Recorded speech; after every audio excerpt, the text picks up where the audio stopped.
I love you, son. I love you too, Dad. I missed you so much. Halo Sobat Gabut semua, balik lagi bareng saya di Movie Review Channel. Apa yang akan kalian lakukan jika kalian diberi kesempatan untuk merubah masa lalu?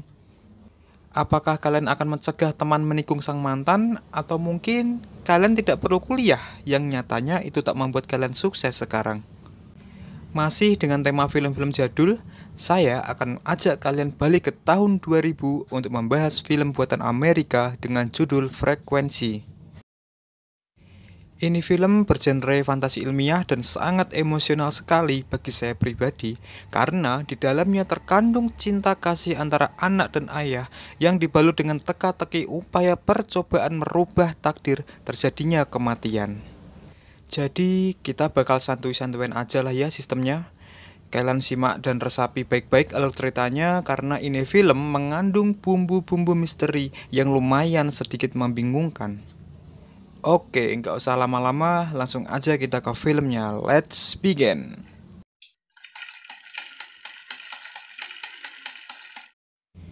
Berlatar pada tanggal 10 Oktober 1969, cerita akan berfokus pada sebuah keluarga kecil yang sangat bahagia.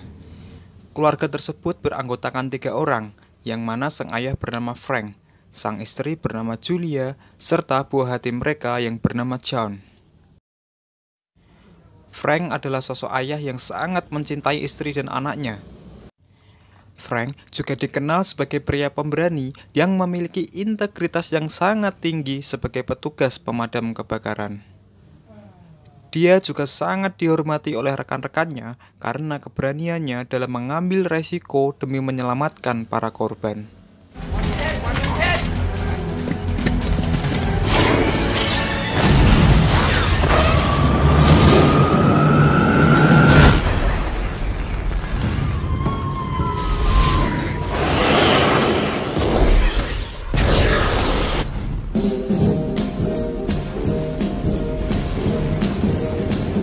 Setiap malam langit terlihat indah, warna-warni berkilauan karena efek dari aktivitas matahari memantulkan cahaya yang indah hampir menyelimuti separuh bumi.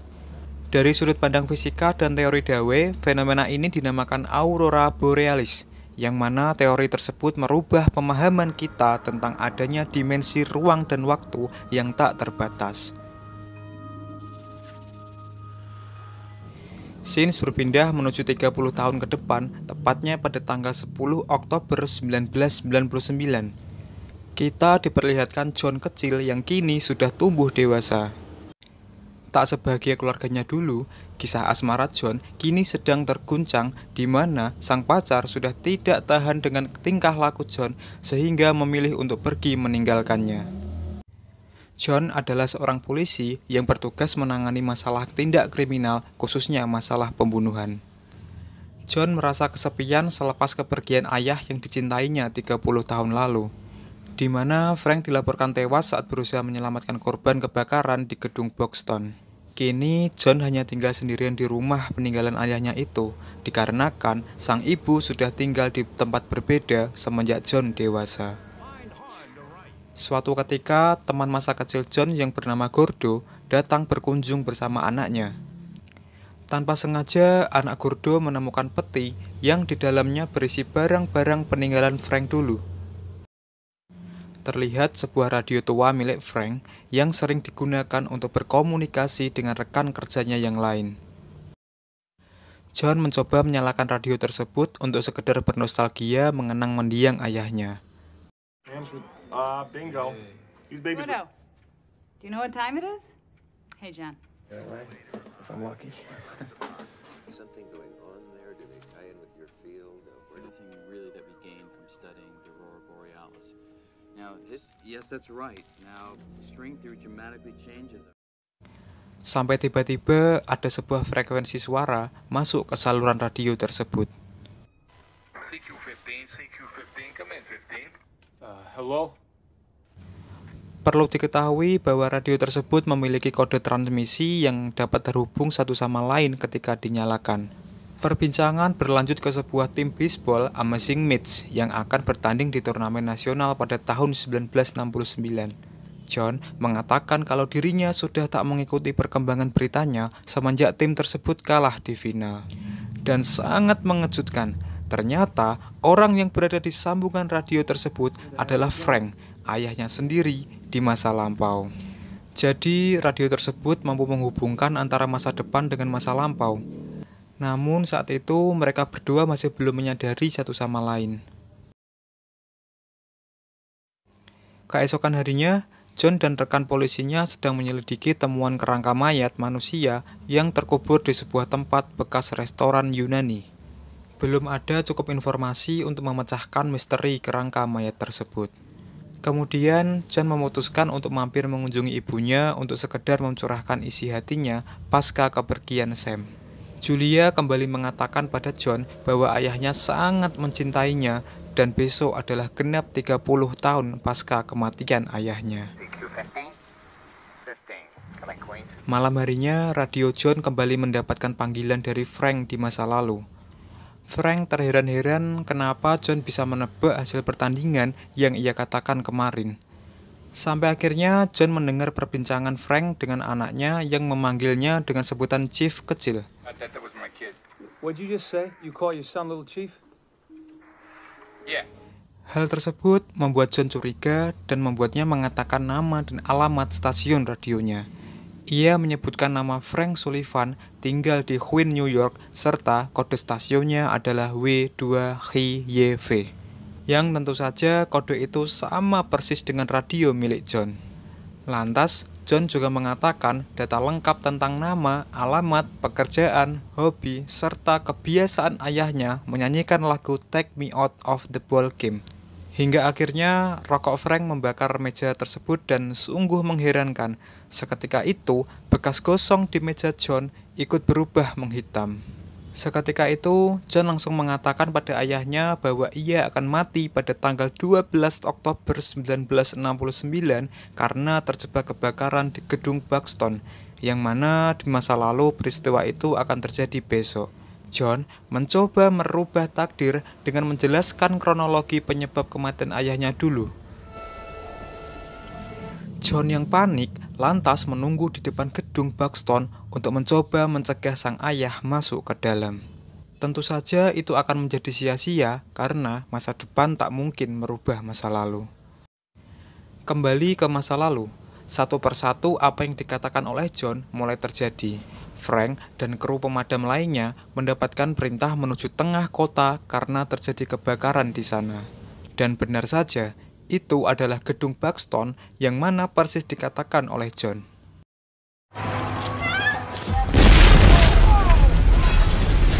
Seperti biasa, Frank dengan berani menembus kobaran api untuk menyelamatkan korban di lantai atas.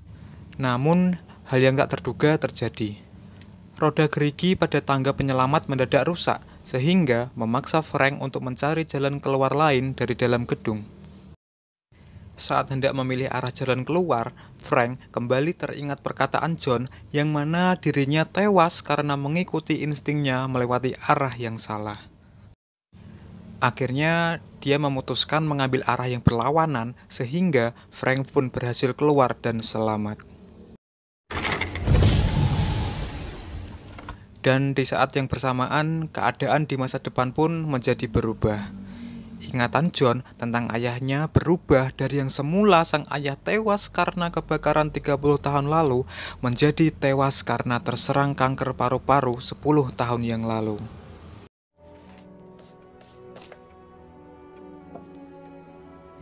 Malam harinya, Frank meninggalkan pesan lewat ukiran di mejanya yang mengatakan kalau dirinya selamat.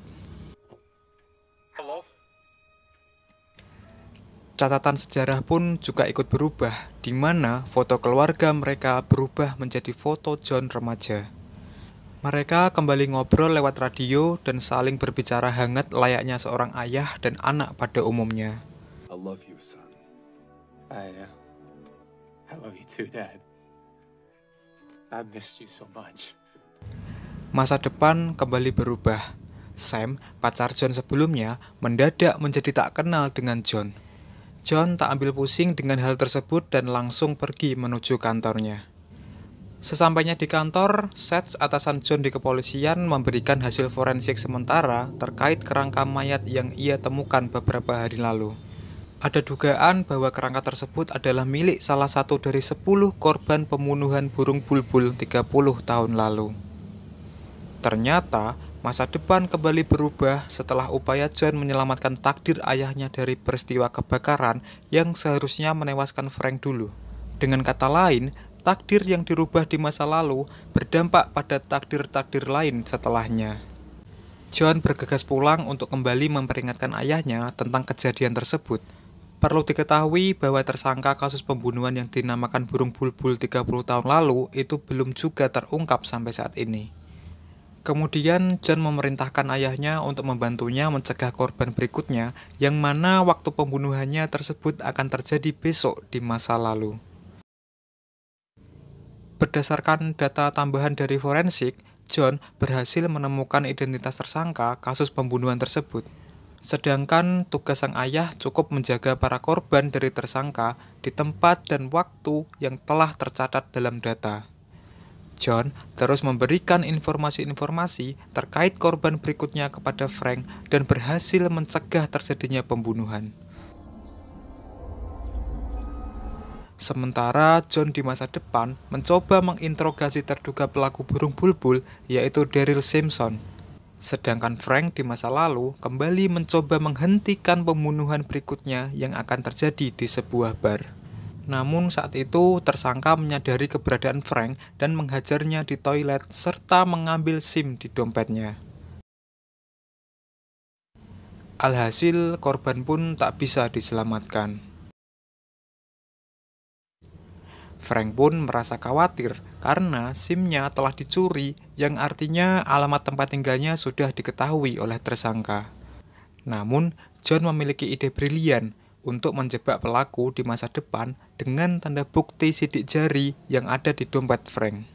John menginstruksikan Frank untuk membungkus dompetnya dengan plastik dan menyimpannya di sebuah tempat yang mustahil akan ditemukan orang lain selama 30 tahun ke depan. Frank meletakkan dompet tersebut di dalam kotak bawah jendela rumah dan seketika itu pula John berhasil menemukan di tempat yang sama.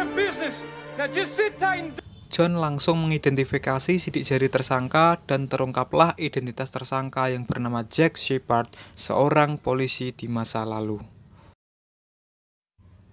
John pun menemui Jack untuk memperingatkannya bahwa bukti sudah merujuk padanya dan ia akan terus menggali bukti-bukti berikutnya guna menjebloskan Jack ke penjara. Keesokan harinya, tiba-tiba Seth di masa lalu menghampiri Frank dan menuduhnya sebagai pelaku atas pembunuhan di bar tersebut. Ternyata, SIM yang dicuri Jack dari Frank sengaja diletakkan di bawah mayat korban. Frank yang panik mencoba memberitahu John, namun Seth yang hendak menyeretnya ke kantor polisi malah mengakibatkan radio terjatuh dan rusak. Frank mencoba meyakinkan Seth bahwa dirinya telah berkomunikasi dengan John di masa depan untuk menghentikan peristiwa pembunuhan tersebut. Namun, tentu saja Seth tidak mempercayai hal tersebut dan menganggapnya sudah gila. Frank mencoba membuktikan omongannya dengan menebak hasil pertandingan bisbol yang sedang berlangsung saat itu. Sejarah pun kembali berubah di mana Frank tercatat tewas dibunuh oleh burung bulbul. Kemudian, Jack muncul di kantor polisi dan berusaha membunuh Frank. Untungnya, upaya tersebut gagal karena ada rekan polisi Jack yang mendadak masuk ke dalam ruangan. Frank yang merasa terancam mencoba melarikan diri dengan menjebak Jack dengan mengalirkan listrik di tumpahan kopi depan pintu dan gantian mencuri kartu identitasnya. Kemudian dengan cerdik, Frank mensabotase sensor kebakaran sehingga membuatnya berhasil kabur di tengah kekacauan. Kemudian Frank menyelinap ke rumah Jack dengan tujuan mencari barang bukti milik korban yang disimpan dalam kotak. Akan tetapi, di saat yang bersamaan, Jack muncul dan barang bukti pun tercacar di lantai rumah.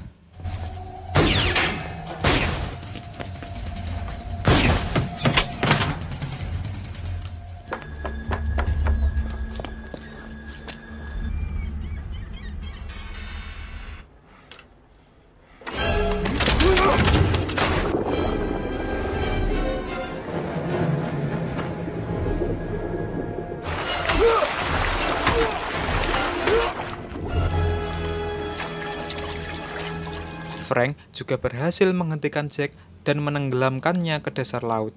Namun, polisi tidak berhasil menemukan mayat Jack saat itu. Frank kembali menghubungi John untuk mengatakan bahwa dia telah berhasil membunuh Jack. Akan tetapi, John menyadari ada sesuatu yang aneh.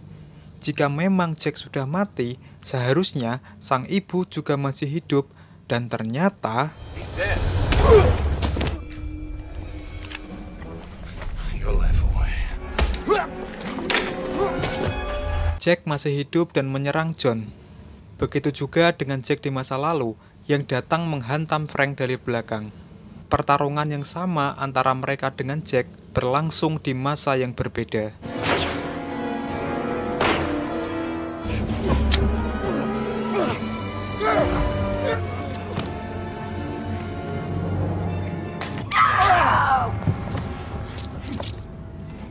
Mommy? Hey, Johnny. Frank, put the gun back.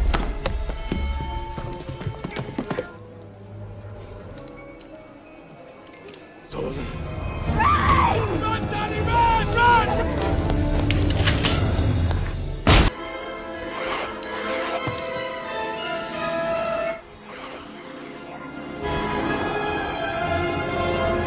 Hingga akhirnya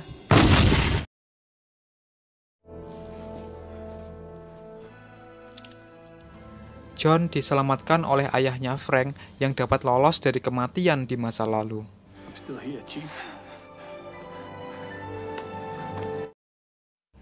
Akhirnya mereka semua dapat kembali berkumpul sebagaimana sebuah keluarga yang lengkap dan sangat harmonis. Tamat, ending yang sangat mengharukan. Oke, jadi gitu aja alur cerita dari film yang berjudul Frekuensi. Silahkan kalian nonton film aslinya secara full, karena film ini benar-benar menegangkan dan syarat akan emosi.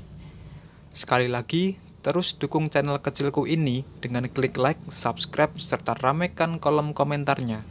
Saya sangat terbuka dengan segala kritik dan saran dari kalian. Terima kasih sudah nonton dan salam gabut Nusantara.